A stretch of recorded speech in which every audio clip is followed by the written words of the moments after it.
Hi, I'm Ralph. Welcome to my kitchen.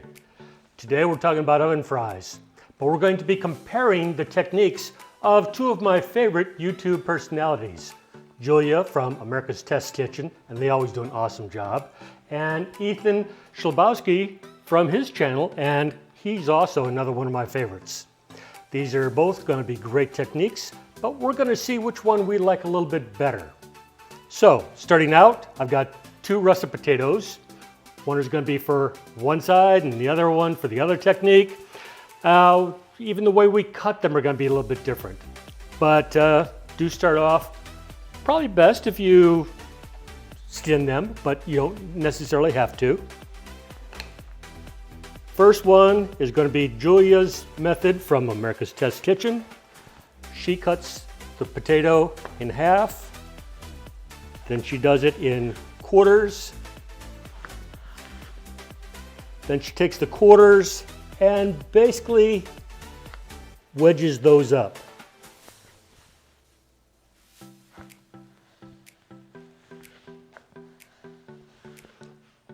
So we're going to wind up with something looks a little bit like a steak fry.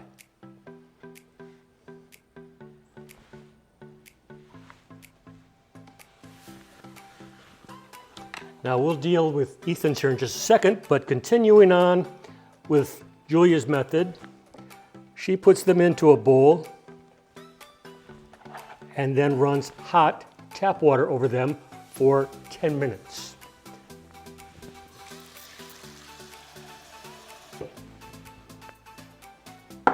Okay, we've got them good and covered. And set the timer. And we'll come back to her shortly.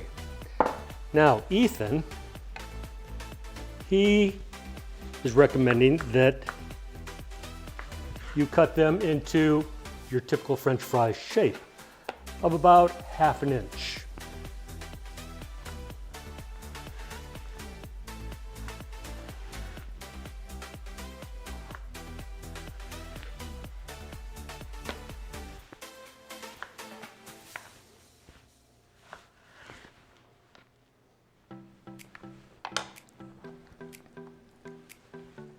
So there is our typical shape for one of Ethan's.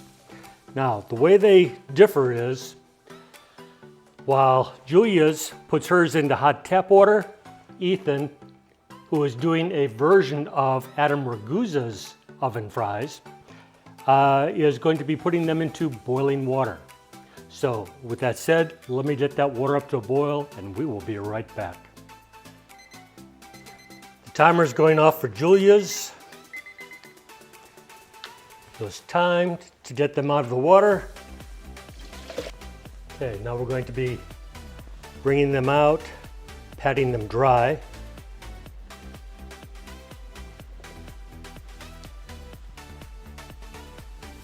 Since we're only doing one potato's worth per recipe, this should not take very long. Put those back in the bowl.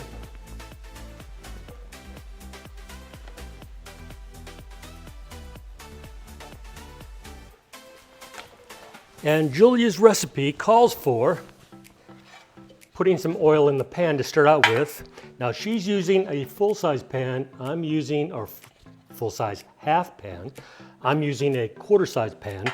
Her recipe calls for putting 4 tablespoons of oil in. Since I'm using half the pan that she is, I'm just going to use 2.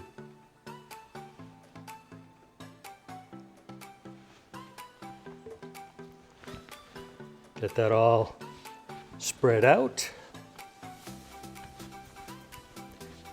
Now she is very specific in her recipe. She says it cannot be done with anything less than this amount of oil.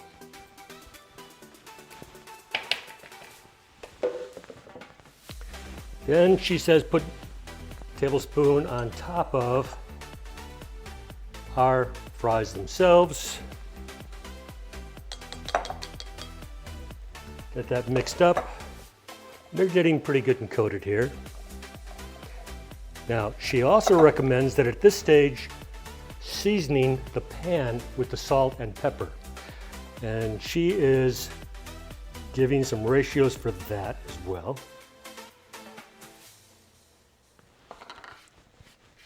One of the reasons for this is that she says that the salt will kind of help act as like little ball bearings to keep the fries elevated off the pan to kind of help circulate them, as well as getting the flavor locked onto the fries. She also recommends that if you have thicker fries, to put those on the edge because they will brown up a little bit more. So put the thicker ones on there because they can use that extra heat, absorb that a little bit better.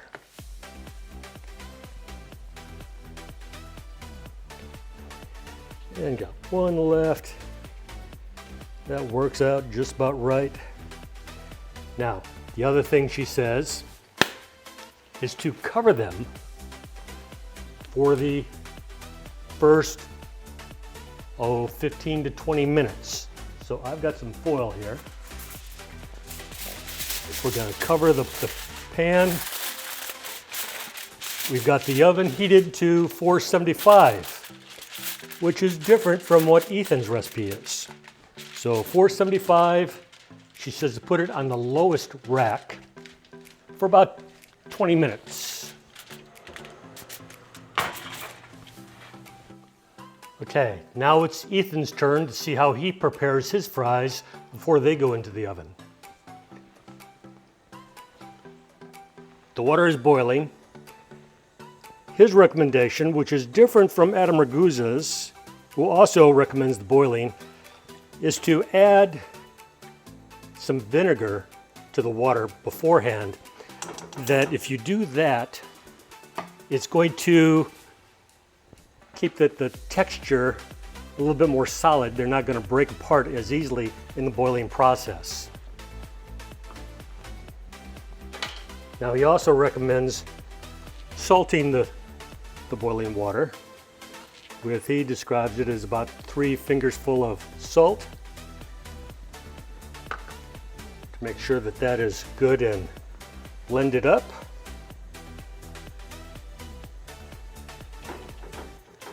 Now I've got about 1.5 quarts in here, which is why I used as much vinegar and salt as I did. In fact, I could probably add just a skosh more salt in there. What's going to be happening is when we put the fries in here to boil for 8 minutes, the fries are going to be absorbing all that flavor from the salt as well. So let's get these fries back in there.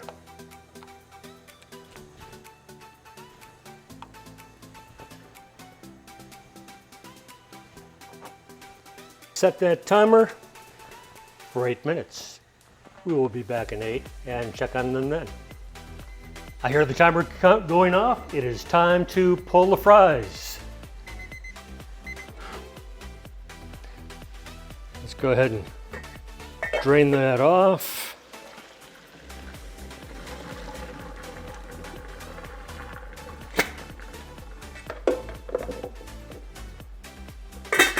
Here's what we have. What you'll notice is, and they're going to be really hot here, they still have good structure. So they're not falling apart, turning into mush, like probably would have happened had we not used the vinegar in the water. So we're going to give those a little bit of time to drain. We'll pat them dry, and we'll get ready to put those into the pan here shortly. It's time to flip Julia's fries. Let's see what we've got here. Now the rest of the time, we're going to be baking these uncovered.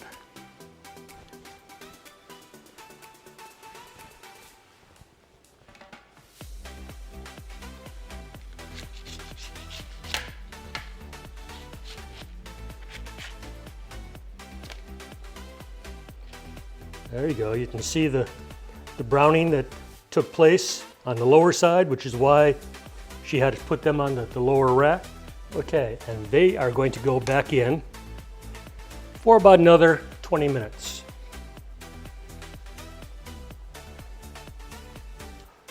while we're waiting for the fries to come out from Julia's recipe, let's get back to Ethan's recipe, which again is a rendition of Adam Ragusea's recipe, only with a few tweaks that he thinks makes it better. So we've got the fries all drained. Again, we're using a smaller size pan. And in Ethan's recipe, he has us put them all on the pan. I'm going to be using a 1/4 cup of oil here. But basically spreading it over the fries while in the pan, mixing them up while in the pan, and at the same time distributing that oil all across the bottom of the pan. We're making sure that the oil is getting on all around them, not just on a couple of sides. And we're going to try to spread them out as best we can so that they've got a little room between them, because that's kind of critical here.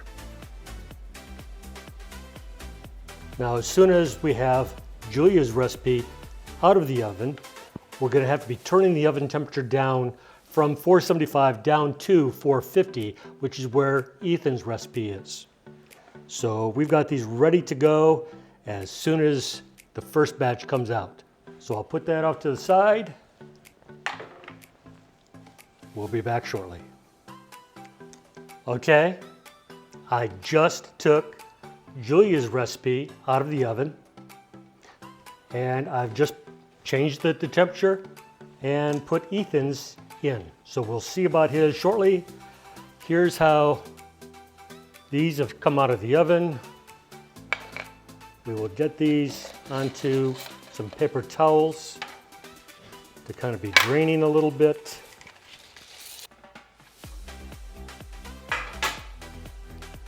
These fish spatulas work great for things like this, where you want to scoop up a lot of things at the same time. I don't think these are going to take very long of draining. They're already looking pretty good. I'm just going to put a little sprinkle of salt on them.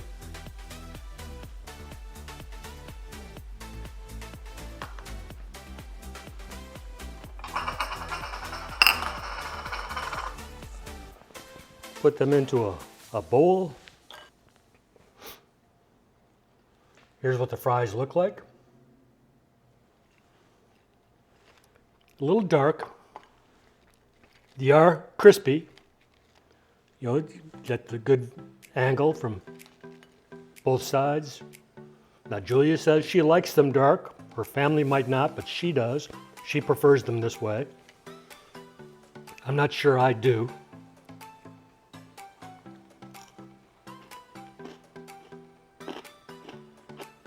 Kind of crunchy.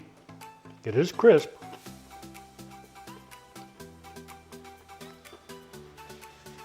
But I don't know as if it really is a good comparison with what you would get at a restaurant. It might not be bad for making it at home, but compared to a restaurant, no, they've still got the edge there. Speaking of restaurants, let me tell you about a secret that the restaurants don't tell you about. It's called hold time. And hold time is the reason why you probably ought to be eating your fries first. I know my family kind of makes fun of me about this sometimes, but they understand why. Hold time is, depending on the size of the fries, the time it takes to get from the fryer.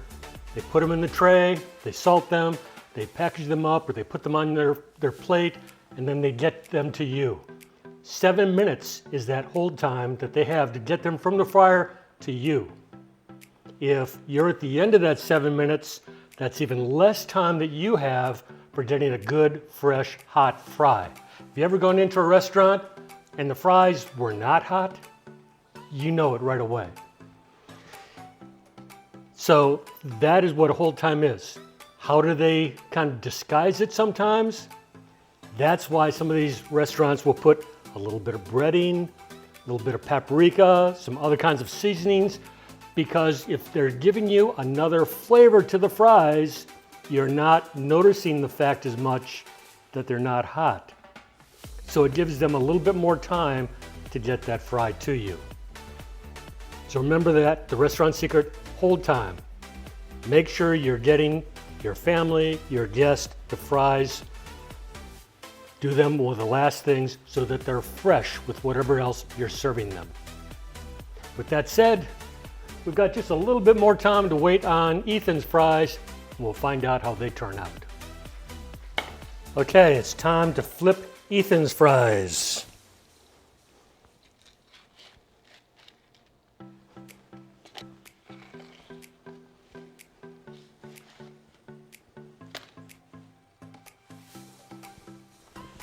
And back in they go for another 15 minutes. Okay, I've just pulled Ethan's fries out of the oven. Got them on the paper towels. Get them salted here.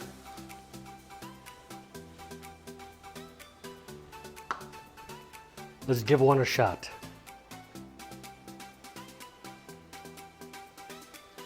See, they're nice and firm.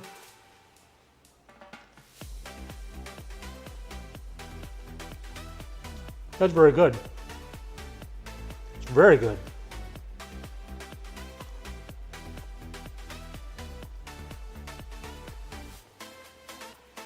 These are actually as good, if not better, than a lot of the restaurant or fast food fries that I've had. That's no lie, they really are. I think Ethan is onto something here. Tell you what, I respect both of these guys and Adam Ragusea. They are all awesome. Totally respect them as YouTube creators. I wish I was anywhere near in the same caliber as they are.